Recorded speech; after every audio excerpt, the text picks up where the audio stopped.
Hi, I'm Jessica Weaver, and here for this week's Tips for Transitions. I have my book signing tomorrow night at the Barnes & Noble in Bridgewater. If you can make it, 6 to 8 p.m.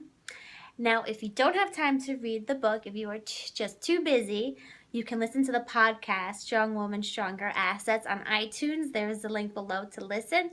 We have a few shows coming up that'll be posted any day now. So for this week's Tips for Transitions, it's about dealing with the grief when you lose a loved one, whether it's a spouse, a family member, a very close friend. It's very hard, and you need to give yourself time to grieve.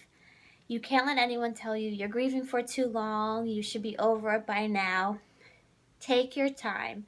Go on your own time frame, right? And during that grieving period, that process, don't make any big decisions, especially when it's with your money.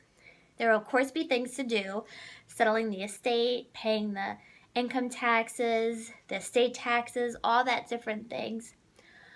But the bigger ones, like selling the house, what to do with any life insurance proceeds, what to do with the investment accounts, give yourself a year to really think about it. Sometimes we think we're over it, that we're over the grieving process, but we really aren't. And you don't want to make those big decisions when you're still grieving.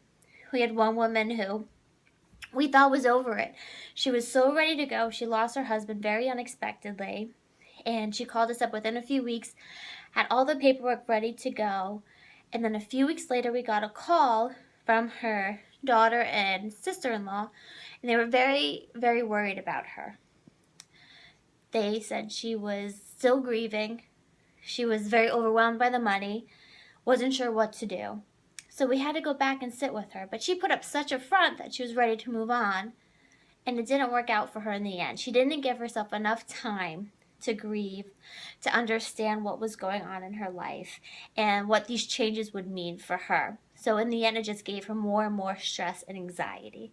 So give yourself some time to grieve. Thanks for joining me today.